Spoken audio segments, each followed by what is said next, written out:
ሰላም ሰላም ውድ የዩቲዩብ ቻናል ተከታታዮቼ እንደምን አላችሁ? እንግዲህ በክፍል 11 ባለፈው ተማምረናል። ብዙ ቻይነኛ ቋንቋዎችን ለመማር ሞክረናል። ውድ ቤተሰቦቼ እንደምን አላችሁ? በዓል እንዴት አለፈ? ዛሬ ይዤላችሁ የመጣሁት ስለ ዳይሬክሽን ነውና ወደ ዛሬው ክፍላችን ከመግባታችን በፊት ውድ ቤተሰቦቼ ላይክ ሸር ሰብስክራይብ እያደረጋችሁ ላልደረሳችሁ እንድታደርሱ እይታውን ደግሞ ሙሉ ቪዲዮ እንድታዩት ማለትም ሙሉ እስከሚያልቅ ድረስ አይታችሁ እናንተ አመርቂ ውጤት የምታመጡበት መንገድ ስለሆነ ላይክ ሸር ሰብስክራይብ እያደረጋችሁ በደንብ በርታችሁ እንድታጠኑ ፈልጋለሁ። በዛሬው ክላሳችን የምንማማረው ምንድነው? ዳይሬክሽን ነው ማለት ነው። እንግዲህ ዳይሬክሽን ማለት አሁን ለምሳሌ ከማለት በየት በኩል ሳይድ ነው ወይ የሆነ እቃ በየት በኩል ነው ያለው የሚለውን ለማመልከት የምንጠቀምባቸው ከኋላ ከፊት ከጎን ከግራ ማለት ከውስጥ ላይ ከላይ ከታች የሚሉትን በቻይነኛ ምን ይባላል የሚለውን እንማማራለን ማለት ነው። ውድ ቤተሰቦቼ እንግዲህ በጥሞና በደንብ በትኩረት እየተማማርን እንሄዳለን ማለት ነው።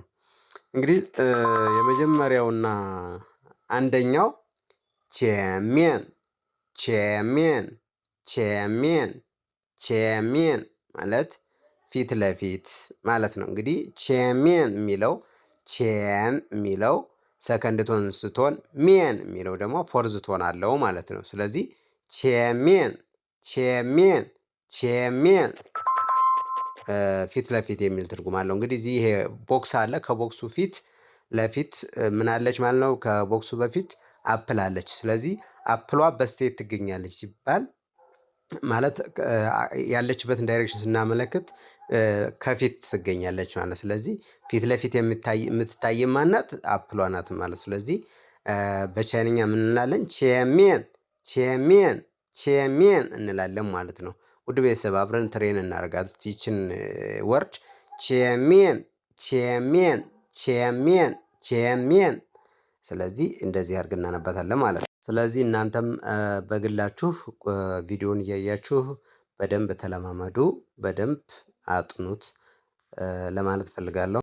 ሌላኛውና ሁለተኛው እንግዲህ ዛሬ ቻይንኛ፣ አማርኛ አነባበብ፣ እንግሊዝኛ አነባበብ የሚለውን ይዤላችሁ አይደለም የመጣሁት። ፎቶውን ከነ ምስሉ ምን አድርገን ማለት እንዲገባን መስተጋብሩን ነው ይዤ የመጣሁት ማለት ነው። እንግዲህ ምን ይላል ደግሞ ይሄ ሁለተኛው?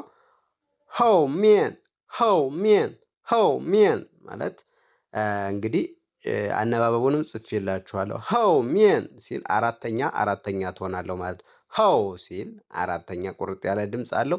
ሚን ሲል ቁርጥ ያለ ድምፅ አለው ማለት። ስለዚህ ከካርቶኑ ጀርባ ያለችው ድመት ያለችበትን ዳይሬክሽን ለመግለጽ በቻይንኛ ሆው ሚን ሆው ሚን ሆው ሚን እንላለን ማለት። ያ ማለት ከኋላ ወይም ደግሞ ከበስተጀርባ አለች ማለት ነው። ስለዚህ ምን እንላለን ማለት ነው በቻይንኛ? ሆው ሚን ሆው ሚን ሆው ሚን ሆው ሚን።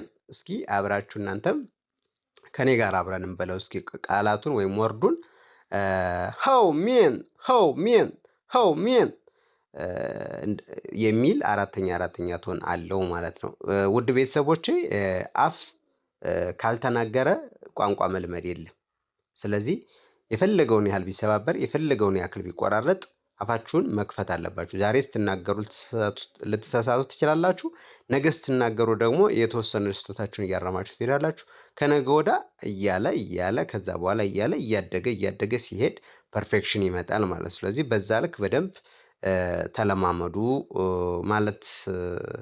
ካልተለማመድን ደግሞ ቋንቋውን ማየታችን ወይም መሸምደዳችን ቫልዩለስ፣ መጻፋችን ቫልዩለስ ነው። ዋናው ስፒኪንግ በቃ የመጀመሪያ ክራይቴሪያ ነው። እና ስፒኪንግ ወይም አፍ መክፈት ከሌለ ማንኛውም ነገር ጻፍነውም እንትን አለውም ትርጉም አይኖረውም፣ ሸመደድ ነው ማለት ነው። ዋናው ነገር ፎኖቲክሱ ስለሆነ ያዙልኝ ይሄንን በደንብ። ሌላኛውና ሶስተኛው እንግዲህ ይሄንን ጠረጴዛውን ላይ የምትመለከቱት እቃ አለ። ከጠረጴዛው በላይ ነው ያለ ማለት ነው። ስለዚህ ከጠረጴዛው በላይ በቻይነኛ በላይ ያለውን እቃ በቻይነኛ እንዴት ልንገልጸው እንችላለን የሚለውን ፎነቲክሱን ወይም ደግሞ ፒኒን የሚባለውን እና አማርኛ እንዴት ይነበባል የሚለውና ትርጉሙን ጨምሬ ይዤላችሁ ነው የመጣሁት። ይሄ ደግሞ ሶስተኛው ነው። እንግዲህ አነባበቡ ወይም ቻይነኛው ሲነበብ ምን ይላል ማለት ነው?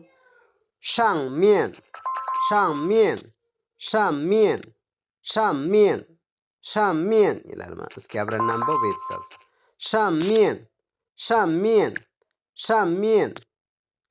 ስለዚህ አራተኛ ቶን አለው ማለት ነው።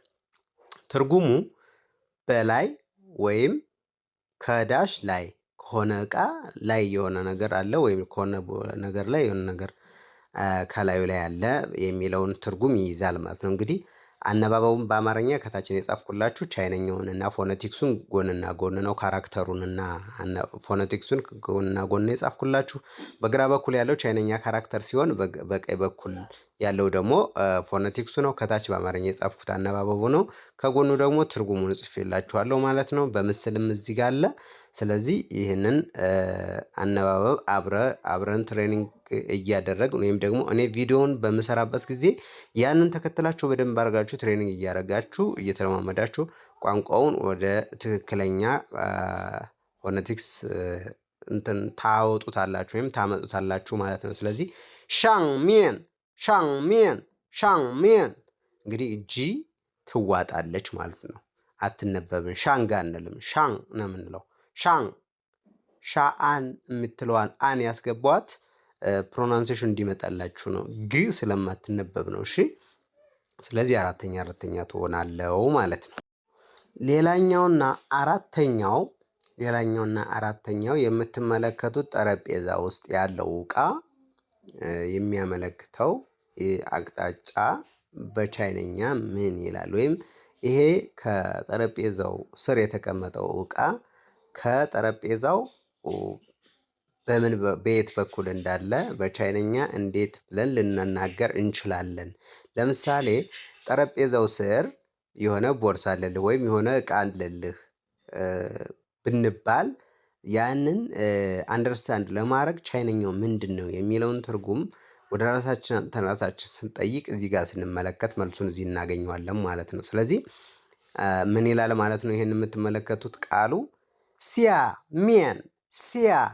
ሚን ከታች ማለት ነው። እንግዲህ ሲያ የሚለው አንደር ናት። አንደር ወይም ከታች። ሚን የምትለው ደግሞ ሰርፌስ ነው። በቃ ሚን ማለት ሰርፌስ ወይም ከታች የሚለውን አደረ በአጠቃላይ ከታች በኩል እንዳለ ያመላክታል ማለት ነው። ሲያ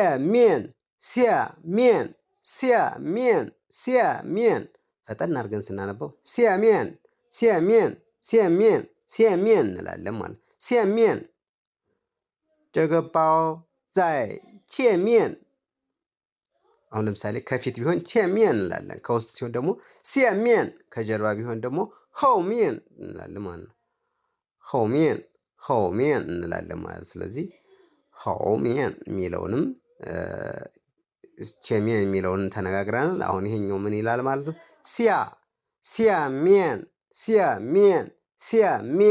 ሲያሚን።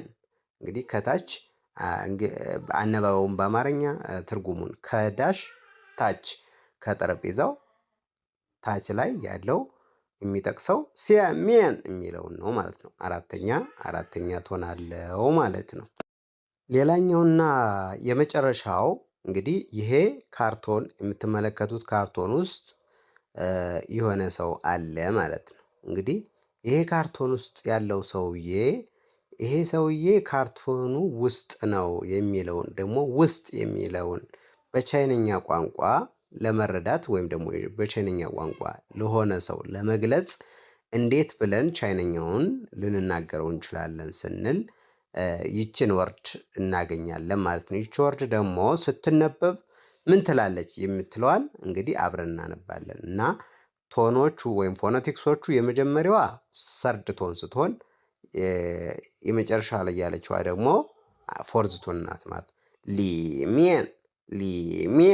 ሊ ሊ ስንል አነባበባችን ከላይ ወርዶ ወደ ታች ከዛ ደግሞ ወደ ላይ ይወጣል ማለት ነው። ስለዚህ ሚያን የሚለው ደግሞ ፎርዝ ቶን ማለት ነው። ስለዚህ ምን ይሆናል ማለት ነው?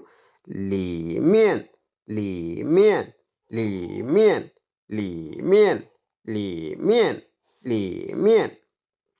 ስለዚህ ውስጥ ማለት ነው። ከውስጥ ከ የሚለውን አልጨመረው ከሆነ እቃ ወይም ደግሞ ከሆነ ነገር ወይም ከሆነ ነገር ማለት ለምሳሌ መኪና ሊሆን ይችላል መኪና ውስጥ ሊሆን ይችላል ወይም ደግሞ የሆነ ቤት ውስጥ ሊሆን ይችላል ወይም ደግሞ የሆነ ነገር ውስጥ ያለን ነገር ለመጥቀስ ውስጥ ነው ያለው ብለን ልንጠቅስ ስንፈልግ ይችን ወርድ እንጠቀማታለን ማለት ነው። አነባበቡን ቻይንኛውን ካራክተር በቀኝ በኩል ከላይ ጽፌዋለሁ። ፎነቲክሱም በግራ በኩል ያለው ነው ከላይ ታች ደግሞ ሆኖ በግራ በኩል ያለው ከታች ዳር ላይ አነባበቡን ጽፌዋለሁ። ከጎን ደግሞ በቀኝ በኩል ታች ዳር ላይ ትርጉሙን ጽፌዋለሁ ማለት ነው። ስለዚህ ከውስጥ ከካርቶን ውስጥ ብለን እንጠቅሰዋለን ማለት ነው። ስለዚህ ወርዱ ሲነበብ ምን እንላለን የሚለውን ምን ብለናል ማለት ነው? ሊሚየን ሊሚየን ሊሚየን ሊሚየን እንላለን ማለት ነው። ከካርቶኑ ውስጥ ያለውን ለመጥቀስ ይችን ወርድ እንጠቀማለን። በማንኛውም እቃ ውስጥ ሊሆን ይችላል። እዛ ውስጥ ያለውን እቃ አምጣ ስንባል ይችን ቃል ካልተረዳን ያንን አምጣ የምንባለውን እቃ ልናውቀው አንችልም የተቀመጠበትን ማለት ነው። ላይክ ሼር ሰብስክራይብ አለማድረግ ሰው ምግብ በልቶ እጁን ሳይታጠብ እንደመተው ስለሆነ ላይክ ሼር ሰብስክራይብ እያደረጋችሁ ላልደረሰው አድርሱ። ለሚፈልግም አድርሱ። እናንተም በደንብ ተጠቀሙበት። ለኔም ሰፖርቲንግ ነው። ቻው